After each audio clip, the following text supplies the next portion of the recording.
Hey my good friend, Sam Haymart with Test Driven TV. Today we are test driving something pretty special, I think. This is the 2024 Hyundai IONIQ 6. And you know what else? They gave us a base model, not a fully loaded cruiser. I love it when they do that. So we can talk about, well, what most people are actually gonna buy. So we're gonna have a good look at it inside now. We're gonna take it for a drive and then, well, I'm gonna tell you what I really think.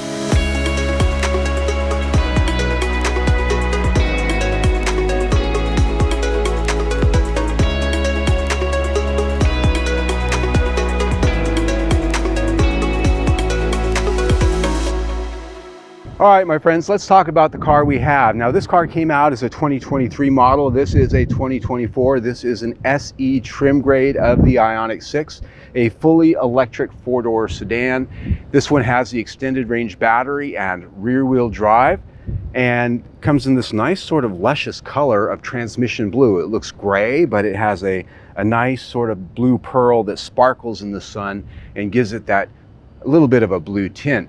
You can get all-wheel drive in this, but this is the rear-wheel drive model, so it has not the most horsepower, but it has the most range available in the IONIQ 6. In this case, 361 miles. But let's talk about the styling, because this is really where it's at for me on this car. I am a person that the styling really speaks to, and maybe that's because I'm in the demographic, perhaps. It is classic European saloon luxury, I think. I see silhouette here of Mercedes-Benz CLS, honestly, the first generation. I see some Jaguar Saloon from the 60s and 70s. I really just like the way they've given this some artistic lines, and they've carried lines from the front to the back in sort of a swooping motion. To me, it just looks sexy. It looks svelte, and it looks like it's moving already, even sitting at the curb. Looking at the front, it's got a pretty basic face, not a big grille, but it does have active grille flaps there that can open and shut depending on your speed. It can be very aerodynamic, but if it needs extra cooling for the electric motor and battery systems, because there is a small radiator in there, those can open up. Gloss black trim, quite a bit of it on this car, and you do see as you go down the side a little bit of a two-tone treatment, and that is accomplished through black plastic, which makes it look like they've actually painted the lower parts of it black. Wheels on this one, because we are on the SE, these are 18-inch alloy wheels. They actually have sort of a space-age design that's very aerodynamic. I like it. If I have to get a base model with base tires and wheels, these look pretty good. It's got a long wheelbase, 116 inches, length 191 inches. It's roughly the size of a Hyundai Sonata, although the Sonata is slightly longer because of its overhangs. This does have a larger interior than the Sonata though, but in general terms, it's right around the same mid-size size. Now back here, this is really where the money's at for me on this car. This is love-hate for a lot of people. This car, I've seen comments out there, people said the car looks like a clam, and that's because of its overall design where it sort of slopes off all the way around, and I get it, but I love this butt. I mean, the way this line curves down and just dives into that rear three-quarter view, the way the roof line comes down, and the way they've augmented all of it with the taillight design, the lip spoiler at the end of the deck, and the larger spoiler up in the middle at the bottom of the window. I think it's dead sexy. That's just my opinion, but that's where I'm at with this. The detailing in the LED taillights, very nicely done. It looks expensive. It looks like they really thought about it, and just the little nuances here, like in the spoiler, this has got the third taillight right there in that spoiler, and then there's just some nice detailing as you look at it, and then the spoiler there at the end. I think it's just all well done, and then the back of the bumper makes this look sporty and sexy with that splitter design. Now, the one thing I'm not real crazy about here is the fact that the charging port is located back here at the back of the car. Not my favorite location. I like to drive a car straight into my garage. I like to drive straight into a parking space. I'm not a backer-inner. Now, charging. This car charges with its 77.4 kilowatt hour battery, which is flat right under the middle of the entire passenger floor. About the size of a queen-size mattress. It charges in about 7 hours, just slightly less, with a level 2 charger that you might commonly find at a home charging station. Level 3, if you go all the way up to the fastest one you can get out there, you can charge this in as little as 18 minutes, and all the metrics are there for the various levels out there. Now we've got to talk about the interior. This is one of the most radically designed interiors in a new car that I have seen in some time. Just look at the dash. It looks like I'm staring at the back of some kind of a mid-century art piece. It looks like the back of a 1958 something or other, a Mercury or a Lincoln or something, with little fins and a big grill across the back. There just needs to be taillights in there somewhere. I love the fact that Hyundai has gotten daring, futuristic, artistic, fashion forward, call it what you want. I love this dual cockpit design with the 12.3-inch screens that has a nice shroud around it that fits into the mid-century design theme. And all of the switchgear in here, while very artistic looking, is some of the highest quality switchgear that I could point you to in the automotive business. And then there's the door panels, which have this very simple design. It is sort of a rubberized plastic and then a big shelf that you can lay your arm on. And this is a base model. This is the SE. So we're looking at a lot of black plastic and just some basic trim treatments. If you step up and go to the SEL or the Limited, why then you've got dual tone options in here. You've got backlighting with LED colors that's infinite, and also some color choices. If you go all the way to the top of the trim grade ladder, there's a very cool gray and green interior that's got a green steering wheel, green dash, light gray, almost white seats. Wow. It really goes all the way down the rabbit hole when it comes to getting crazy with the design and doing something different. Good for them. Now back to where we're at. This has cloth seats in it because we are in the SE, and these are heated seats though, not a bad deal. And the center console, it is a sort of a bridge design. It's got a big cubby up here for your phone. If you go to the higher trim grades, that's got a wireless charger. It does not here, but it does have a USB port, cup holders, and the window switches are right here on the center console, because if you look at these door panels, you note that there are no switches at all. There's no electronics in these door panels. Very simple in the design. It really kind of clears up the look. Inside storage here, about the size of a square tissue box, and there's also 2 USB ports down at the bottom for charging. So you can throw your phone in there, plug it in, or what other devices you might have. Lots of charging. And there's another little cubby right here where you can put something. Down below that console, another big area, big enough for a couple of backpacks, a purse, whatever it is, a gym bag that you might be taking with you. And so there's a lot of versatility here. Looking at the cockpit that I already mentioned, 12.3-inch screen, it is customizable. And the graphics on this, right back to the mid-century design theme that we've been talking about, it almost has like a loungy effect. And of course, if you change up the drive modes, the graphics on that change. And when you turn the headlights on at night, and you can reverse this to dark with light graphics instead of white with dark graphics. The steering wheel has paddles on it, which are not shifters here because we're in an electric car. They are for the regenerative braking, and we'll talk about that here in a minute. And there's a drive mode button here for a thumb switch. The rear seat of the IONIQ 6 is actually a pretty nice place. As you can see, I've got a lot of space. I am sitting down like I'm in a sedan, but I am in a sedan. Because this is electric and it has a big battery under the floor that's perfectly flat, so is the floor. You can really stretch out and kind of get comfortable back here and really enjoy the space like you're in your living room. As I sit here, these seats are set for my height, about 5'8" with my tennis shoes on. I've got nearly a foot in front of my knees. I could have like an 8-foot tall guy in front of me, and he probably wouldn't be up against my knees. Wouldn't that be fun? So it's a very roomy space back here. I've got about 2 inches above my head for headroom, even with this low raked roof line. So that's pretty neat. These seats are actually pretty comfortable, I have to say. There is a fold down armrest here in the center with cup holders in it. And this seat does fold down in a 60-40 split, which would allow you to really expand that pretty good sized trunk area and get some long things in here if you went to the home store or something like that and you just had some big stuff, maybe even skis. Now, the one thing this car does not have is a spare tire. It's got a fix-a-flat kit, so to speak. It's got a nice big storage area down there underneath the floor where you can put your portable charger. This one's got one in it. But the trunk space overall, very, very good. So this is an interior that I absolutely love, can you tell? The quality of the materials in here is middle of the road. It's not like we're going to find in a Lexus or a Mercedes-Benz. There is some hard plastic here and there, but what you're touching, what you're laying your hands on is padded plastic, and the dash, it's all got a nice rubberized feel, and the switch gear. There are some plastics in here that would fall into the hard plastic category, but this is kind of a mid-range price car. I think that the material quality in here, the fit and finish, and everything that you look at and touch is fitting of its price tag. So this is an interior I'm very, very happy with. It gets 4.5 out of 5 stars. This infotainment system that we have here is what's near top of the line for most Hyundai vehicles. 12.3-inch screen. It is fully featured. It has a nice display on it for not only navigation, which comes standard, but it has all of the feature content that we expect here. Satellite radio, AM, FM. It has Bluetooth connectivity. It has Android Auto and Apple CarPlay, but that is the one thing here. It's not wireless like on a lot of cars. Hyundai still doesn't have wireless for those two things in a lot of their models, and this is one of them. The audio system here is not the top of the line. You have to go up the trim grade ladder to get the Bose audio system, but it's still a pretty decent sound, I think. I love using this system. It's very easy to use. The menu layouts are great. The graphics are great. It responds to your touch and does what you ask. There are hard controls down here on the dash for jumping ahead and not having to page through menus, the map, the nav, the media, and there's a volume knob and a tuning toggle so that you don't have to tap around on the screen to do those things. I love that.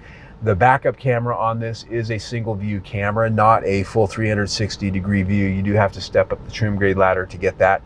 It's hard to remember that we're in a base model here. So when I look at this through the base model prism, this does have the sounds of nature like a lot of the Hyundai cars have, which allow you to sort of tune in and zen out. And you can drive down the road and sort of get into a meditative state. Or maybe if you're at work and you're having a bad day, you can come out here, sit in this, turn the air conditioner on like I've got right now, put that sound on and just really kind of have a relaxation session before I have to go back in and talk to the boss. I love the system. It's one of the best in the business and far better than anything Toyota offers with their new subscription programs and all of that BS. Everything you see here comes with the car and it's free, except for, of course, the satellite radio. This system gets 4.5 out of 5 stars. All right, my friends, let's go for a drive. We are in the beautiful Encanto neighborhood of Phoenix, Arizona, which is kind of the built in the 30s, 40s, old money area. So when you see it rolling by, it's pretty to look at. And it's also just a nice kind of relaxing place to drive that we can do our review. So what I like about electric cars is the fact that they're smooth and quiet, right? They have that fluid power delivery that engineers try to make gas cars provide ever since the beginning of time. But because these don't have transmissions that shift gears, because the engines aren't making any noise, there's no engines, there's an electric motor. In this case, because it's rear-wheel drive, one electric motor at the rear axle, that's it. It's perfectly silent. And one of the things this has is a regenerative braking control system that you can use these paddle shifters here and you can control the amount of regenerative braking that it has. In this case, you can go all the way down to a one pedal drive, which means that you can let off of the power pedal and the regenerative braking is so strong that it'll actually bring this car to a complete stop. Driving around town that enables you, if you're driving in the city, to really take advantage of regenerative braking to extend your driving range or at least make it as good as it can. Now, driving range on this car, 361 miles is what they say. That's because this has the biggest battery and the least amount of motor almost that you can get in this car. The amount of horsepower and torque that this car has is in the middle range of what you can get in this car. If you get all-wheel drive, you get an extra motor, so there's more power. It's actually a good mid-range level of power. The same thing you'd expect to get in perhaps a mid-range or top-level Sonata or mid-size sedan into the 200s. And the curb weight on this car to go with the power and battery that this has is a nice balance. It's not overly heavy like some electric cars are. And so driving around town, getting on the highway, it's immediate quick torque right off the line, and it'll snap your neck even though it isn't the higher performance versions. Again, coming to a stop because I've just let off the power pedal, rolling back into it. Nice, smooth, quiet power. Now, efficiency.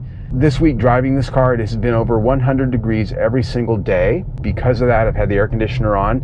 And this has a great little device here on the dash that allows you to see what your range is based on your use, but it also shows you what it would be if you turned off the air conditioner. You can actually see what kind of impact using things like the air conditioner on a hot day has on your overall range, which is helpful because if you were, say, on a road trip and you were having range anxiety and you had to get to a certain point before you could charge, and you could do some math and figure out, do I have to maybe turn off the air conditioner or let go of a few accessories to make it to that point. And with electric cars, anything to make it helpful in that way is good, because range anxiety is something that's still a thing for a lot of people, even though we've gotten the overall range of these cars up to a point that's almost comparable with most gasoline cars. I'm happy with this powertrain.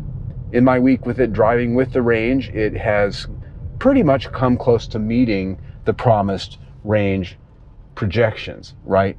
Yes, I'm using the air conditioner, so it's burning through the range a lot quicker than that 361, but it's not doing it in a way that makes me think, something's fishy. And believe me, folks, I've driven a lot of electric cars that fell way short of their promised range. So this is a powertrain I'm very pleased with. It's smooth, it's refined, it's got just the right balance of power and range that I think makes it a standout, especially for its price. This powertrain gets 4.5 out of 5 stars. Now to ride, drive, and handling. Electric cars are always something I spend a lot of time really feeling out, because with this heavy 1,000-pound battery under the floor, that can be a good thing. Low center of gravity, a lot of weight down low can really help the handling, but oftentimes the handling can be sort of hampered by the fact that the car is so heavy and the suspension has to be stiff like a truck, right? Because the curb weight on this car isn't that much more than a normal car. Surprise, it rides and drives much like a normal car. So it doesn't feel like an overly heavy brick with stiff suspension, which means it doesn't beat you to death. And with these taller tires on the smaller wheels, the 18-inch wheels, I find that it has a nice balance of suppleness and softness to go along with. It is a pretty firm ride. So it's got sharp handling. Out on the highway at 70 miles an hour, this rolls in at 55.3 decibels, which is way down low on the scale of road noise and wind. It's very aerodynamic, very little wind noise. And the other thing is going over these speed humps that you've seen here in this video, rougher roads here in Phoenix, freeway, tar strips, expansion strips. The suspension feels solid as a rock, which is to say it doesn't feel like it's not well done. It has a McPherson strut front suspension, a multi-link rear suspension. Pretty common setup in today's world. It's a suspension and a chassis that I've driven and I've liked in other Hyundai, Kia, Genesis cars. It's called the eGMP platform that pretty much all their cars offer right now. Some of them have been better than others, and I will tell you, this is probably one of the best that I've driven, because it does have the lighter weight and it doesn't have to have that compromised handling experience. This chassis gets 4.5 out of 5 stars. All right, my friends, we have had a good look at it inside now. We've test driven it, and by now you can probably get a pretty good guess of where the score is going to be on this car in terms of, is it a good deal? Well, you know I like it, the styling, you know I like the interior, you know I like the performance. I'm happy with what it's like to live with every day. Now let's talk nuts and bolts, the price. This is on the lower end of the scale as far as what you can spend here. You can get it under $40,000. You can spend, upwards around 50 if you go all the way up to the top trim grade and more. And so this is a car that sort of represents the lower end of the middle part of the price spectrum here. And as a base model, this is not making you feel like you bought the cheap seats. And we talked about that when we drove around and when we looked at the interior. And if you want the most range, this is the one that you get. So I got to talk about things like warranty and quality, though. The build quality on this thing is some of the best I've seen. Doesn't matter what brand, doesn't matter how much we spend, build quality here is excellent. No rattles and squeaks, and no misaligned parts, the paint's exceptional, things like that. The interior materials are middle of the way, but they're well done. The design, all of that, very good. So quality, as far as build quality and what I believe to be long-term quality and how it's going to feel in 5 or 10 years, good. Warranty coverage, the best in the business. 5 years, 60,000 miles, bumper to bumper coverage. 10 years, 100,000 miles powertrain. 10 years, 100,000 miles on the battery. And anything to do with the fact that it's an electric car, any of the mechanicals, the power components, things like that. And then there's other things that are part of Hyundai's warranty scheme that are just the best in the business, no matter how much money you spend or where you go. So when I look at the price tag, the quality, the car backing up what it promises when you look at it in terms of living with it and performance, I put the value score at 5 out of 5 stars. When you put that in with everything else we've talked about, we're at 4.6 out of 5 stars for the total review score. That is almost as good as it gets. It really is. And this may not shock anybody, but it goes on my buy it list because I think it's that good. I want this car. I don't need a new car. If I did, I would be at the I would have already, before I even filmed this review, have been down at the dealership and bought one for myself, because I like it. I love the style. This is a car that's just been singing to me the whole week that I've had it, and I'm going to be sad when it goes. I will point out, and leasing right now is the best option, I think, if you're getting a new car, especially an EV, because the lease rates on these things are crazy good. This exact car, built on the Hyundai website right now, is $199 a month. $2,000 down, $199 a month, 24-month lease. But I mean, it's almost like, a really good phone and a really good phone service to put in your pocket costs that much money. But I mean, so, if you're even remotely thinking about it, look that up. The lease on any electric car right now is very attractive, but this one just bang. It makes me just regret the fact that I don't have an extra space to park one, and I just don't need it. But it makes me kind of think, So there you go. If you want to see our latest test drive, you can see that right there. You can also subscribe to our YouTube channel right down there. I'd really love it if you did that.